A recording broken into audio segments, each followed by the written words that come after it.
again, or 15 seconds?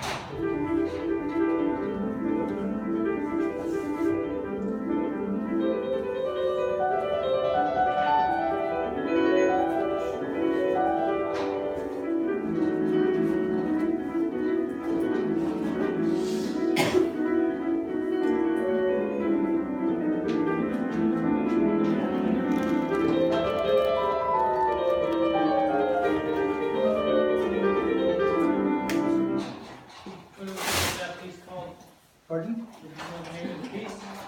I don't know the name of the piece. Anybody?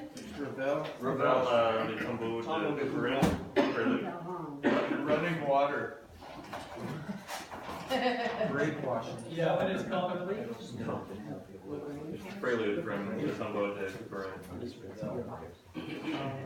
Yeah, my listing of the piece titles did not make it here. So fortunately I did in the sound.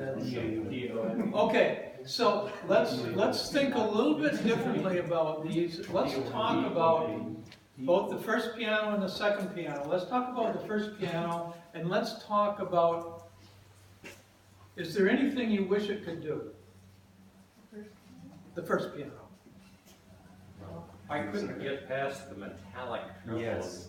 So you wish it wouldn't be metallic, you'd like to deal with metallic. It was one of the, specifically it was. Yeah. But the lower end was really clear. It had a clear notes in the low bass, right. So there were some good things.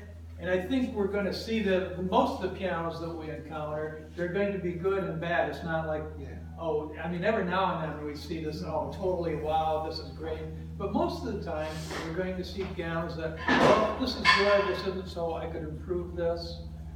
Maybe I can improve it, maybe dynamite is the only answer.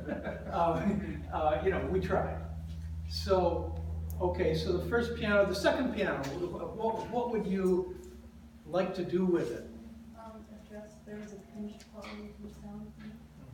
Okay, so you'd like to open it up a little bit? Okay. Any other comments about how you would change either piano if you could? Maybe something kind of between the two, like you Yeah, aren't they kind of extremes in a way? You know, and it's amazing.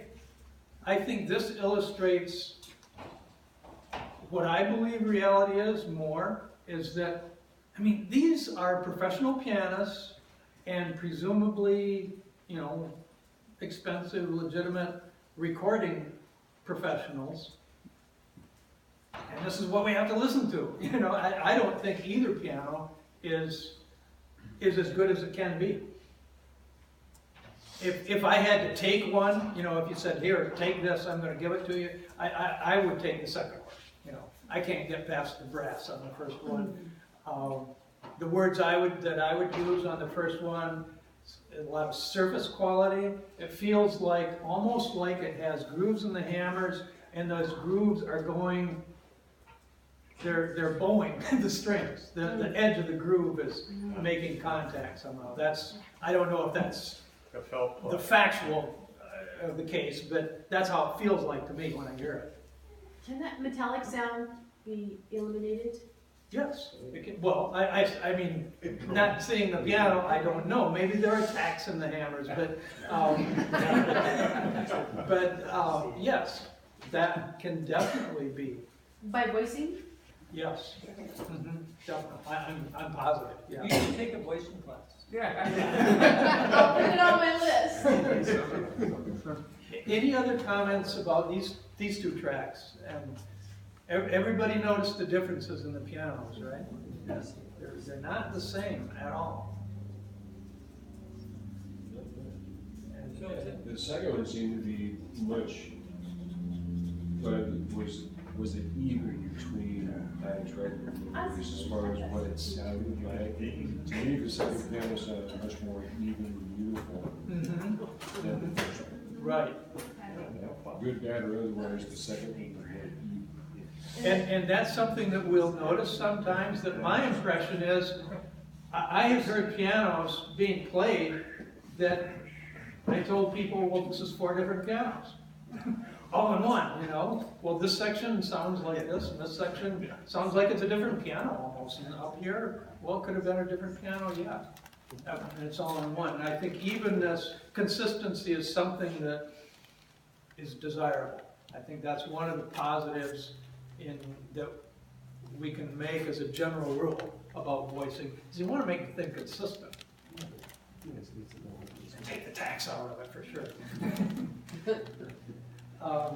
You want it tax-free. TACK. You have to be rich for that. Okay, so we've got a couple more tracks here, and then we'll move on to something a little different.